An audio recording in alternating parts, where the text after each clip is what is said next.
नमस्कार। आर के खन्ना धार्मिक चैनल पर आप सबका प्यार से स्वागत है। तो प्रभु की कृपा और पितरों के आशीर्वाद से मैं आज आप सबके सामने अपने खत्री भाइयों के लिए, अपने खत्री समाज के लिए, अपनी आने वाली पीढ़ियों के लिए, पोते परपोते जो भी अपने बच्चे हैं उन सब के लिए ये प्रस्तुत कर रही हूँ। अब मेरी बारी आई अपने पोते की चोटी उतारने की, तो मैंने सोचा मैं इसकी पोस्ट बना दूँ। जितना मुझे मालूम हुआ है वो मैं प्रस्तुत कर रही हूँ, और थोड़ा गूगल से सर्च किया है, थोड़ा पंडित जी द्वारा, थोड़ा अपने लोगों के द्वारा, थोड़ा मेरे पास जो लिखा था सासू माँ का दिया हुआ, तो मैं उसको प्रस्तुत कर रही हूँ। बाकी आप सबको जो मालूम हो आप उसको करिएगा। अरदास भी जो आपके पास हो आप उसे पढ़ लीजिएगा। मुझे जो गूगल में अच्छी दिखी वो मैं प्रस्तुत कर रही हूँ। मेरे पास और भी 3-4 हैं, पर मैं गूगल वाली ही प्रस्तुत कर रही हूँ। उसकी फ़ोटो कॉपी और कुछ इमेजेस हैं वो प्रस्तुत कर रही हूँ। तो इसको सराहें मेरे छोटे से काम को, और सभी खत्रियों भाइयों में इसको, जो भी आपके पास ग्रुप है, अपने भाई बंधु हैं, उन सबको आगे आने वाली पीढ़ियों के लिए इसे शेयर करें। तो आइए चलते हैं, जानते हैं। तो ये तो हम लोग सब जानते हैं अच्छे से कि बाबा लालू जसराय जो हमारे खत्रियों के देवता हैं, इनकी हम कढ़ाई करते हैं। अब ये हमारे देवता कैसे हुए और हम चोटी क्यों उतारते हैं, इसको जान लेते हैं। ज़रूरी है, जानना चाहिए। फिर हम जानेंगे कि क्या सामग्री चाहिए और कैसे क्या होता है। तो आइए इसको जानते हैं। एक राजा थे श्री चंद खन्ना, और उनके राजपुरोहित थे चंद मुनि जी झिगन या झिगरन। तो राजा रानी अपने पुरोहित की बहुत सेवा करते थे, पर उनके कोई संतान नहीं थी राजा की। तो उन्होंने कहा जब तक हम हैं तब तक तो हम करेंगे सेवा, लेकिन उसके बाद कैसे क्या होगा। तो पुरोहित जी ने कहा अच्छा ठीक है। तो पुरोहित जी जो हैं वो राजा की संतान की इच्छा हेतु तपस्या करने के लिए चले गए। पुरोहित जी संत बाबा छज्जल जी के पास गए। उन्होंने पुरोहित जी को बताया कि आप हिंगलाज पर्वत पर जाकर देवी चंडिका की तपस्या करें, उन्हें प्रसन्न करें। तो पुरोहित जी ने तपस्या की, माँ को प्रसन्न किया, माँ प्रसन्न हुई। तो उन्होंने कहा कि राजा की तो कोई संतान नहीं होनी है, लेकिन मैं तुम्हारी तपस्या से बहुत प्रसन्न हूँ, तो मैं तुम्हें अपने 2 पुत्र देती हूँ। लेकिन इन पुत्रों को ना तो डांटा जाए, ना कुछ उनसे अपशब्द कहे जाएं, अन्यथा ये पुत्र मेरे पास वापस आ जाएंगे। तो पुरोहित जी इन पुत्रों को लेकर आ गए राजा के पास। तो पुरोहित जी जिस दिन इन पुत्रों को लेकर राजा के पास पहुँचे थे, वो था दिन सावन की कृष्ण पक्ष 10वीं तिथि।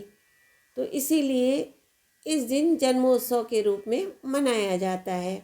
अब यहाँ क्या था कि राजा के 3 रानियाँ थीं और पुत्र थे 2। तो 2 रानियों को तो पुत्र मिल गए और छोटी रानी को नहीं मिल पाया। तो छोटी रानी बहुत दुखी रहती थी।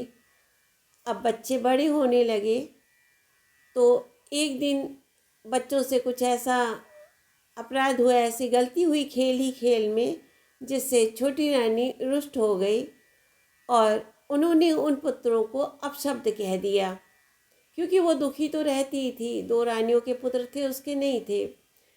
तो उसने गुस्से में आके पुत्रों को अपशब्द कह दिया, और जैसे ही अपशब्द कहा तो जैसा कि आदेश हुआ था कि ऐसा नहीं करना है वरना पुत्र मेरे पास वापस आ जाएंगे, माँ ने कहा था। तो ये पुत्र धरती में समाने लगे। जैसे ही एक पुत्र धरती में समा गए, दूसरे समा ही रहे थे, तब तक जैसे ही पुरोहित जी को इन सब बातों का पता चला, वो वहाँ पहुँचे और उन्होंने दूसरा पुत्र जो जा रहा था उसकी चोटी पकड़ ली, और चोटी हाथ में आ गई। और उन्होंने बहुत तरह से क्षमा याचना की पुरोहित जी ने, पर पुत्रों ने कहा कि नहीं, अब तो ऐसा नहीं हो सकता क्योंकि माँ का आदेश था, हमें जाना ही होगा, लेकिन आपसे मैं प्रसन्न हूँ, तो मैं ऐसा वरदान देता हूँ क्योंकि आपने मेरी चोटी पकड़कर मुझे बचाने का प्रयास किया और मुझसे क्षमा याचना की है, तो मैं आशीर्वाद देता हूँ कि जो भी खत्री अपने पुत्रों की चोटी उतारेगा उसका वंश बढ़ेगा। यही कारण है कि खत्री अपने पुत्रों की चोटी उतारते हैं क्योंकि उन्हें वंश बढ़ने का आशीर्वाद प्राप्त है। और इसी कारण से तीसरी रानी के भी पुत्र हुआ आगे चलकर। तो ये तो थी चोटी क्यों उतारते हैं उसकी कथा। आइए आगे सुनते हैं कि इनका नाम लालू जसराय जी क्यों पड़ा। जो पुरोहित जी थे उनका नाम था पंडित लालू, और जो बच्चे थे वो थे यश और राय, तो हो गया बाबी लालू जसराय जू।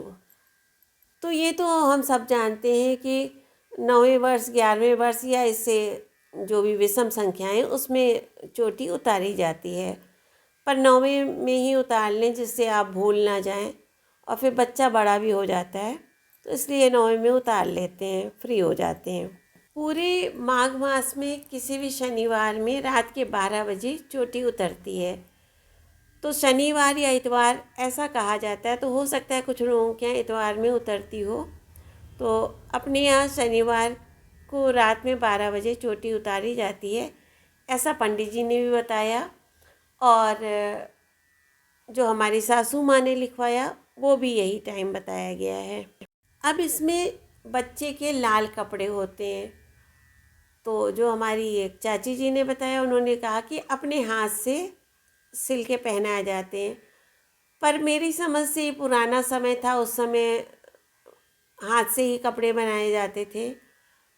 तो अभी तो संभव नहीं है, अभी तो बहुत सारी लड़कियों को आता भी नहीं है, सिलाई ही नहीं आती होगी। तो लाल कपड़े होते हैं, अब ये आपके ऊपर है, आप खुद बनाएं या जैसे भी करें। समय परिवर्तित हो रहा है तो थोड़ा सा चेंज करा जा सकता है। तो हम लोगों को भी पंडित जी ने बताया है लाल कपड़ा होना चाहिए, पूरा लाल कपड़ा, उसमें कुछ भी छींट वूट ना हो, किसी भी तरह की रंग बिरंगा ना हो, पूरा लाल हो, और एक लाल रंग का शॉल हो, उसमें भी पूरा लाल ही हो शॉल, तो ठीक है, उसी को ओढ़ा के चोटी उतारी जाती है। अब जो मेरे पास सासू माँ का लिखाया हुआ है उसके अनुसार 2 लाल झंडी, 2 पीली थैली होगी जिसमें गुड़ पारा बनाया जाएगा, जो वो भरा जाएगा एक थैली में, और एक थैली में मेवा भरा जाएगा। साथ ही 5 गेंदें बनेंगी कपड़े की, लाल साटन की, रुई भर के, और उसे गोटे से लपेटा जाएगा गेंद को। 5 लाल साटन के कपड़े की रुई भर के गेंद बनेगी गोटे से लपेट कर। 5 काठ के खिलौने होंगे लकड़ी के, उसमें एक डिब्बी होगी, एक बेलन होगा, एक गेंद होगी, एक फिरंगी होगी, और एक और 4 मेरे पास लिखा है, एक और देख लीजिएगा, जो भी हो वो ले लीजिएगा। 5 लकड़ी के खिलौने लेने हैं। डिब्बी ज़रूरी है, इसी डिब्बी में हलवा भर के रख दिया जाता है, और ऐसा बताया गया कि जब बहू आती है लड़के की तो सुहाग पिटारे में वो हलवा जाता है और उसको खिलाया जाता है। तो मैंने यहाँ क्रॉस क्वेश्चन किया था पंडित जी से कि ख़राब नहीं हो जाएगा, तो उन्होंने बताया इसीलिए लकड़ी की जो डिब्बी होती है उसमें रखा जाता है, उससे वो ख़राब नहीं होता है। अब जो मेरे पास लिखा है उसमें है कि चोटी उतारने के बाद दूसरे दिन चावल की खीर, पूरी और हलवे की कढ़ाई होती है, और जब हम चोटी उतारने जा रहे हैं उसके पहले एक जो 2 कढ़ाइयाँ होती हैं सूजी की, पानी की और दूध की, वो होगी, और बाबे जी की पूजा करके तब चोटी उतारने के लिए जाएंगे। और वहाँ भी एक कढ़ाई होती है चोटी उतारने के समय, चोटी उतारने के बाद। अब आजकल कैसे होगा पता नहीं, अभी जब मेरे यहाँ होगा तो हम वीडियो बना के पूरा भेजेंगे। पर हमारे यहाँ जो पुरोहित जी हमें सौभाग्य से मिल गए हैं खत्रियों के, उन्होंने तो बहुत लंबा चौड़ा कार्यक्रम 2 दिन का बताया है, 2.5 दिन का। तो जब होगा तो हम उसकी पोस्ट बनाएंगे। हम लोग उस तरह से करेंगे जैसा पुरोहित जी बता रहे हैं। आजकल तो पुरोहित मिलते नहीं है, पर हमें मिल गए हैं, तो जैसा वो कराएंगे हम लोग वैसा करेंगे। तो हम आपको दिखाएंगे, वीडियो डालेंगे हम। तो आगे बढ़ते हैं। तो अब इस बात पे ध्यान देना है ज़रूर से, बिल्कुल चूक नहीं होनी चाहिए कि आप परिवार के लोगों को बताएं कि आप चोटी उतारने जा रहे हैं। क्योंकि जब आप चोटी उतारने जाएंगे तो आपको साथ ही परिवार के लोगों को चाकू, कैंची, सुई इन सब का प्रयोग नहीं करना है जब तक कि चोटी उतार के हलवा ना बन जाए, कढ़ाई ना हो जाए। उसके अलावा ऐसा भी बताया गया है कि उस दिन परिवार में कहीं भी कढ़ाई नहीं चढ़ेगी, छौंका नहीं लगेगा, हल्दी का प्रयोग नहीं होगा। तो आप भरते का प्रयोग कर सकते हैं, बैंगन का भरता, आलू का भरता, इस तरह से आप सब्जी खा सकते हैं। कटी हुई सब्जियां नहीं प्रयोग की जाएंगी, चाहे वो बाज़ार से ही कटी हुई क्यों ना लाई जाए। कटी सब्जियों का प्रयोग किसी भी तरह से नहीं किया जाएगा। साथ ही इस बात का भी ध्यान रखना है कि चोटी उतारने में माता पिता दोनों साथ नहीं जाते हैं। बड़े पुत्र के साथ पिता जाते हैं और छोटे पुत्र के साथ माँ जाती है। यदि एक ही पुत्र है तो वो बड़ा ही माना जाता है, तो पिता ही जाएगा। और चोटी उतरने के बाद उस रात पुत्र माँ के पास नहीं सोएगा, अलग सोएगा। यहाँ हमारे पंडित जी ने बताया था कि पुत्र मामा के पास होता है, पर जो परंपरा चलती आई है हम उस पर ही ध्यान देंगे। वैसे जैसा संभव है वैसा करा जाए। तो हम लोग तो फ़िलहाल इस संभावना को करने की कोशिश करेंगे। आगे देखते हैं क्या होता है, बताएंगे आपको। यहाँ इस बात का भी ध्यान देना है कि चोटी उतारते समय लाल कपड़े चाहिए, और फिर दर्शन के लिए जब जाएगा बच्चा तो भी नए कपड़े पहनकर ही जाएगा। चोटी उतरने के बाद बच्चा नए कपड़े पहन के दर्शन करता है, ऐसा सासू माँ ने लिखाया था। तो आप वहीं जाते हैं तो चोटी उतरने के बाद हो सकता है कपड़े बदलाए जाते हों, तो नए कपड़े ही पहनाए जाएंगे। और हाँ, परिवार के लोगों के लिए जो लोग चाकू, कैंची वगैरह का इस्तेमाल करते हैं उन्हें नहीं करना चाहिए, क्योंकि इसका जो दुष्प्रभाव है वो परिवार के लोगों पर ही पड़ेगा। तो इसका ध्यान रखें तो अच्छा रहेगा। यहाँ मैं ये भी बताना चाहूँगी कि लालू जसराय जी के बिस्तर के पैसे और भी चीज़ों के श्रृंगार वगैरह के पैसे भी शायद पंडित जी लेंगे, तो देना चाहिए। हम लोगों ने दिए हैं फ़िलहाल। हमारी तो बहुत सारी तैयारी पंडित जी कर दे रहे हैं, तो वो मैं आपको बाद में बताऊंगी। तो इसीलिए मैंने इमेजेस भी डाली है कि उनका बिस्तर भी होता है और भी चीज़ें होती हैं, तो उसका खर्चा भी ध्यान में रखना चाहिए। धन्यवाद। तो जो मुझे थोड़ा बहुत जैसा भी पता था, जैसा भी पता चला, वो मैंने आपके साथ शेयर किया। और आपको कुछ मालूम हो तो बता दीजिएगा, मैं अगली पोस्ट में फिर शेयर कर दूंगी। इसके अतिरिक्त मैं चाहती हूँ कि जिन्हें भी रीति रिवाज मालूम है वो मेरे साथ शेयर करें।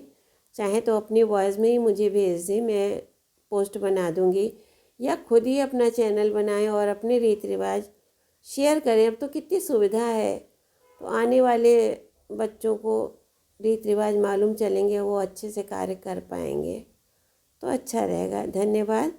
इसे ज़्यादा से ज़्यादा शेयर करें।